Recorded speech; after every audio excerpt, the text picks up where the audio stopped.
Okay, we're getting into the crux of the situation. I just want to talk about the apps business, the potential, the sort of money that's currently out there in apps. Apps are currently generating around 25 billion, and by late 2016, it should be around 37 billion dollars. Just people paying for apps. Just to put that in perspective, how big that number is, the economy of Bahrain or the economy of Jordan doesn't have isn't that big, isn't as big as $37 billion.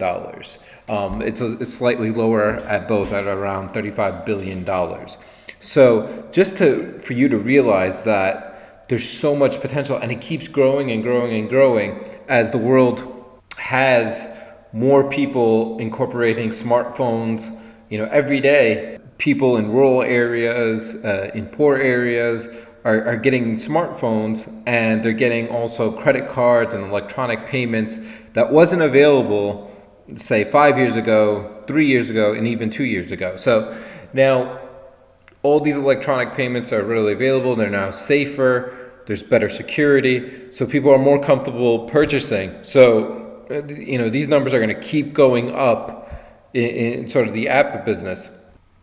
Sort of the breakdown in apps is games are big, games are huge, and I will mention it to you in my next video how I don't really invest in games. There's many reasons for that, and one of them being it's just way too competitive, and just getting noticed and stuff like that. But there's just plenty of opportunities in, say, photography apps and education apps, and you sort of see the breakdown, right? So you take education, for example, which has 21% of the market.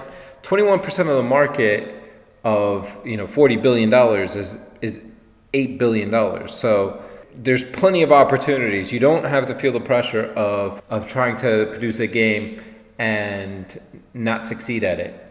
There are plenty of other apps and opportunities that you could be looking at that could make you successful. And I'm going to go through ways and show you step by step how I choose an app, the resources, the tools, and so forth that I use. So, we're looking at the different clusters of apps, right? We're talking about male, female. There's the males generally like travel apps, females like lifestyle apps, health and fitness, and so forth. This chart right here is a good sort of reference point for you when you're looking in thinking about the different apps and when you come up with the right ideas. Also the same sort of clusters and so forth. Now, in terms of apps, right, you have to realize that there's the apps that are purchased. So when you look in the Apple iTunes store, you're looking at, you see apps that are paid immediately, and there are apps that are free and then offer some sort of premium. So what you need to realize is that 44% of all mobile app users use in-app purchases. So, it's a huge chunk of the market. In-app purchases, the reason why it's so successful is because people don't want to spend money right away and feel like they got fooled. So they like to try out the app, and when the app solidifies itself, it makes people feel like they're get something valuable, they then purchase it. This is also called the freemium model. You give out the app for free, and any premium, you go ahead and purchase it.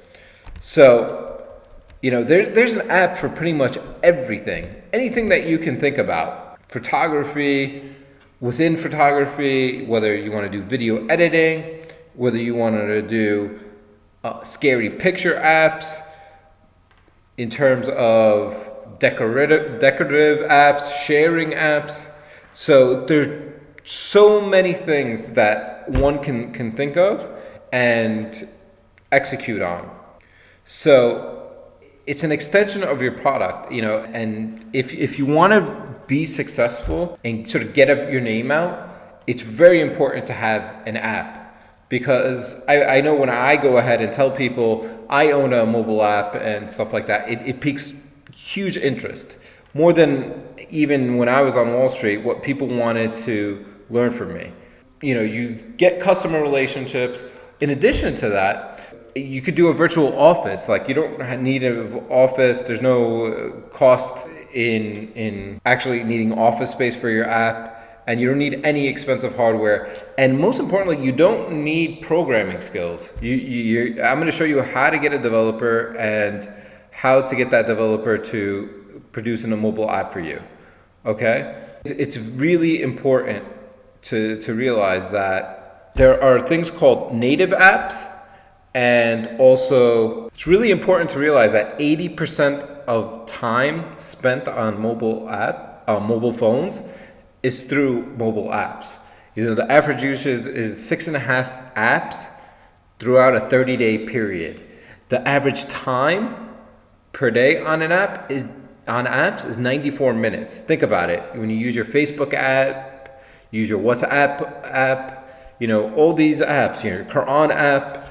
So, every day people are just downloading new apps, 6.5 apps. So, say there's 1 billion mobile users, you're talking about 6.5 billion apps downloaded each month.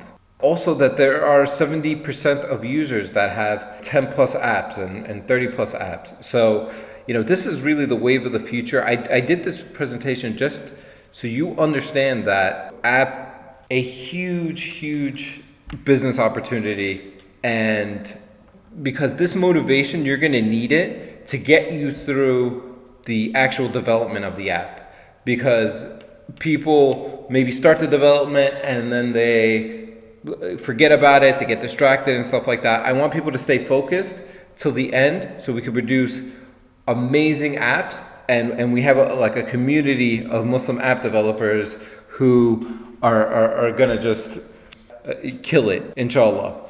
I look forward to the next video. The next video is really exciting. I'm going to show you how to get a profitable app idea, and with these strategies, you're going to use it within apps, you're going to use it in e-commerce, you're going to use it for every single business that you're going to think about doing from here on out, inshallah. Talk to you soon. Looking forward to seeing you on the next module.